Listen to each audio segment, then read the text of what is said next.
কোরবানি করা ওয়াজিব যাদের কাছে 5 রকমের বস্তু থাকবে, অর্থাৎ সোনা, রূপা, বিক্রি করার জন্য যে সকল বস্তু ক্রয় করা হয়েছে সেই সকল বস্তু।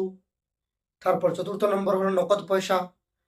পঞ্চম নম্বর হলো জরুরত ছাড়া যে সকল বস্তু আছে, ঘরের মধ্যে হোক আর বাহিরে হোক, যেমন পুরো বছরের মধ্যে ব্যবহৃত হয় না এমন ঘরের মধ্যে পালঙ্ক আছে, টেবিল আছে, চেয়ার আছে, গ্রাইন্ডার মেশিন আছে, ডিনার সেট আছে। এরকম যদি বস্তু থাকে তাহলে সবার যদি রেট পরিমাণ করা যায় তাহলে তা গিয়ে দাঁড়ায় 52.5 তোলা রূপার মূল্য, অর্থাৎ আজকের রেট হিসাবে কম বেশি 45 থেকে 50,000 টাকা হবে। সবে মিলিয়ে যদি কারো কাছে 45 থেকে 50,000 টাকা থাকে তাহলে তার উপর কোরবানি ওয়াজিব হবে। 45 থেকে 50,000 টাকা পরিমাণ যদি সোনা থাকে, 45 থেকে 50,000 টাকা পরিমাণ যদি রূপা থাকে, 45 থেকে 50,000 টাকা পরিমাণ যদি বিক্রি করার জন্য কোনো বস্তু থাকে, 45 থেকে 50,000 টাকা পরিমাণ যদি কারো কাছে কোনো ব্যবহৃত হয় না এমন কোনো বস্তু থাকে তাহলে তার উপর কোরবানি ওয়াজিব।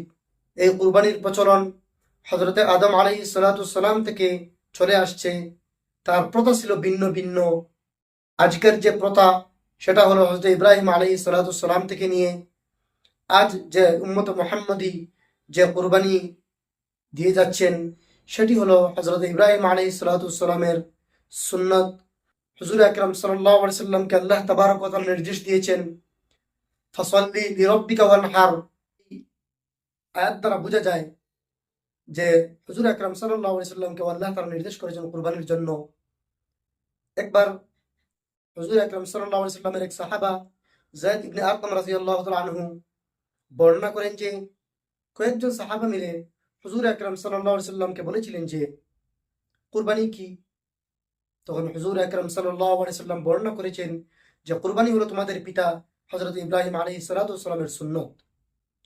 আবার যখন সাহাবায়ে কেরাম রিজওয়ানুল্লাহি তাআলা আলাইহিম আজমাইন হুজুরকে জিজ্ঞাসা করলেন যে আমরা যদি কুরবানি করি তাহলে তার বদলে আমরা কি পাবো?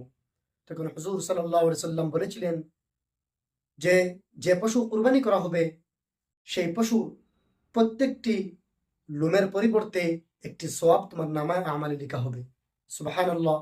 আমরা যদি অন্যান্য যদি হুজুরের আমাল বা হুজুরের বর্ণনা আমরা দেখি তাহলে দেখতে পাবো যে একবার হুজুর আকরাম সাল্লাল্লাহু আলাইহি সাল্লাম নিজের মেয়ে ফাতিমা রাদিয়াল্লাহু তাআলা আনহাকে বলেছিলেন যাও উঠো কুরবানির পশু নিয়ে আসো, কেননা এই কুরবানির পশু জবাই করার প্রথম যে ফুটা রক্ত মাটিতে পড়ার পূর্বে তোমার পিছের সমস্ত গুনাহ মাফ হয়ে যাবে।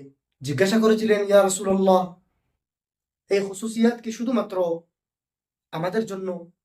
তখন হুজুর আকরাম সাল্লাল্লাহু আলাইহি ওয়াসাল্লাম বলেছিলেন না, আমার কিয়ামত পর্যন্ত যত উম্মত দুনিয়ার মধ্যে আসবে এবং এই সুন্নতকে জীবিত রাখবে এবং এই ওয়াজিব আদায় করবে তাহার জন্য সেই একই রকম ভাবে সওয়াব এবং সেই একই রকম ভাবে তাহার মর্যাদা আল্লাহ তাবারক ওয়া তাআলা দিয়েছেন। আমাদের সমাজের যাদের সামর্থ্য আছে কুরবানি দেওয়ার তারা যেন পিছনে না যায়, কেননা হুজুর আকরাম সাল্লাল্লাহু আলাইহি সাল্লাম একবার বর্ণনা করেছেন যে যাদের সামর্থ্য আছে এবং সে কুরবানি দেয় না সে যেন আমাদের ঈদগার পাশেও না আসে। এই কুরবানি দেওয়ার জন্য আমাদের সবাইকে যেন আল্লাহ তাবারক ওয়া তাআলা সক্ষম করেন এবং সহিহ ও শুদ্ধভাবে যেন কুরবানি করতে পারি।